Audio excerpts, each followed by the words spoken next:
Eu não estava procurando nada. Peguei o celular por hábito, no meio de um dia comum. A chamada apareceu. Atendi sem pensar. Ele estava no banho. Não estava sozinho. Foram poucos segundos, mas foi suficiente. Não precisei perguntar, nem ouvir explicação. Eu entendi na hora. Meu corpo gelou. O coração disparou. A mente ficou vazia. Eu não gritei. Não desliguei na hora. Não fiz escândalo. Fiquei parada, olhando, tentando aceitar o que estava vendo. Naquele momento, não foi só a traição que doeu. Foi perceber que eu confiava, que eu acreditava, que eu estava vivendo uma mentira. Ali, em silêncio, eu soube. Meu casamento tinha acabado. E naquele instante, mesmo sem saber como, eu entendi que precisava escolher entre me destruir ou seguir em frente comigo mesma. Dentro do casamento, eu era a base de tudo. Eu sustentava a casa, a rotina e o equilíbrio emocional. Eu resolvia problemas, organizava contas, evitava discussões para manter a paz. Enquanto eu cuidava de tudo, ele seguia a vida dele, crescendo, avançando, se sentindo seguro. Com o tempo, eu fui me colocando em segundo plano sem perceber. Minhas vontades ficaram para depois. Meus limites foram sendo empurrados. Minha voz foi ficando mais baixa.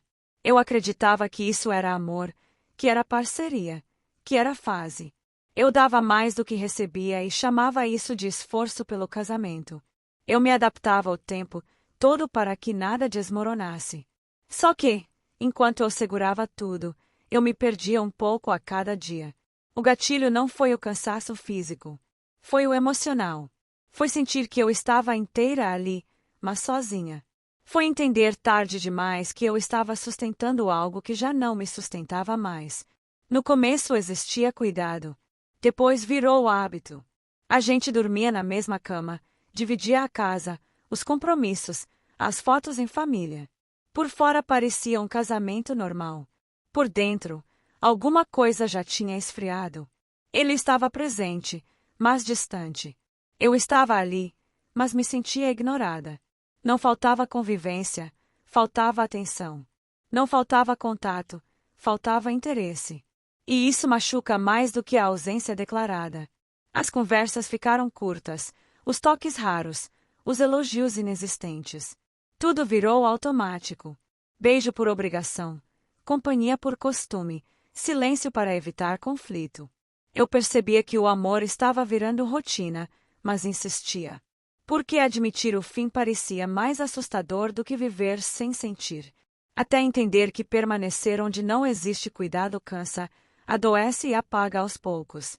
Os sinais estavam ali, claros, mas eu fingia não ver.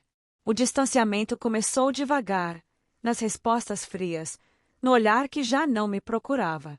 As conversas viraram obrigação e o carinho ficou raro. Ele se irritava fácil, se fechava, se afastava sem explicação. Eu perguntava, ele desconversava. Eu sentia, mas preferia acreditar em qualquer desculpa que não doesse tanto. A ingratidão apareceu depois de tudo que eu fiz. Depois do apoio, do esforço, das renúncias. Nada parecia suficiente. Eu sempre precisava entender, ceder, esperar. O maior sinal não foi a frieza dele. Foi o silêncio que eu aprendi a fazer para não perder o casamento. E quando a gente começa a se calar para manter alguém, já está se perdendo. A imagem apareceu rápido, mas ficou gravada. Não foi algo que eu procurei. Foi algo que caiu no meu colo. Em poucos segundos, tudo fez sentido. As ausências, a frieza, o distanciamento. Não teve diálogo, não teve explicação naquele momento. Eu não precisei ouvir nada para ter certeza. O que eu vi falou por ele. Naquele instante, algo terminou dentro de mim. Não foi só o casamento. Foi a confiança, a segurança, a história que eu acreditava estar vivendo. A dor veio silenciosa, pesada, impossível de negar. Porque quando a verdade aparece assim, sem aviso, não existe mais espaço para dúvida. Só para aceitar que nada seria como antes. Depois da descoberta, eu me calei. Não por falta de força, mas porque entendi que falar não mudaria o que já estava claro. Qualquer palavra seria pequena perto do que eu tinha visto. Eu engoli o choro, segurei a revolta e segui a rotina como se nada tivesse acontecido. Por dentro, tudo estava quebrado. Por fora, eu mantinha a aparência de controle. O silêncio virou proteção. Eu precisava de tempo para respirar, para entender, para decidir. Gritar não traria respostas. Discutir não apagaria a traição. Foi no silêncio que eu comecei a aceitar o fim. Não foi covardia. Foi consciência. Às vezes, calar é a forma mais dura de enxergar a verdade. Pensar em ir embora dava mais medo do que a dor que eu já sentia. Medo de não dar conta sozinha, medo de faltar dinheiro, medo de ver a casa vazia. Medo do julgamento, das perguntas, do eu avisei. Eu tinha medo de recomeçar do zero, de estar velha demais para começar outra vez, de não ser forte como todos achavam. O desconhecido assustava mais do que o sofrimento conhecido. Ficar parecia seguro, mesmo doendo, mesmo me machucando, porque a dor já era familiar. Mas, no fundo, eu sabia, aquele medo não era de ir embora.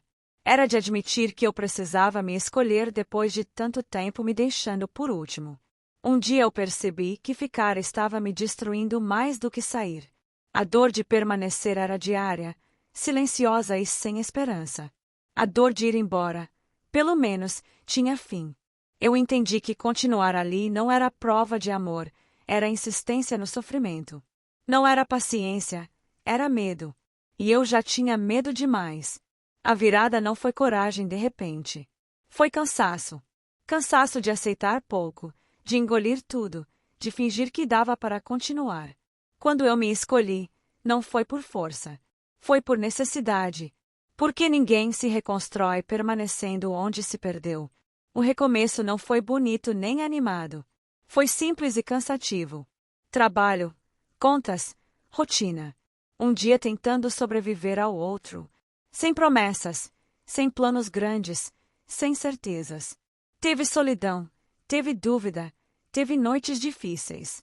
Mas também teve alívio. O peso que eu carregava começou a diminuir. Eu já não precisava fingir, nem aceitar o que me machucava. Eu aprendi a resolver minha vida sozinha, a confiar em mim outra vez. Cada pequena conquista valia mais do que qualquer palavra de conforto. O recomeço real não trouxe felicidade imediata, trouxe dignidade. E isso já era tudo o que eu precisava naquele momento. Hoje eu não comemoro o fim do meu casamento. Eu respeito a dor que existiu e tudo o que eu tentei salvar. Mas eu honro a mulher que decidiu não se abandonar. A paz não chegou de uma vez. Ela veio aos poucos, nos dias comuns, nas escolhas silenciosas, na liberdade de não viver mais em alerta. Eu aprendi que o silêncio também é resposta, que ir embora não é fracasso, e que recomeçar não significa perder, significa sobreviver com consciência. Se você está vivendo algo parecido, saiba, ficar também é uma escolha. Mas se escolher partir, que seja para não se perder. Às vezes, a paz possível começa quando a gente decide se respeitar.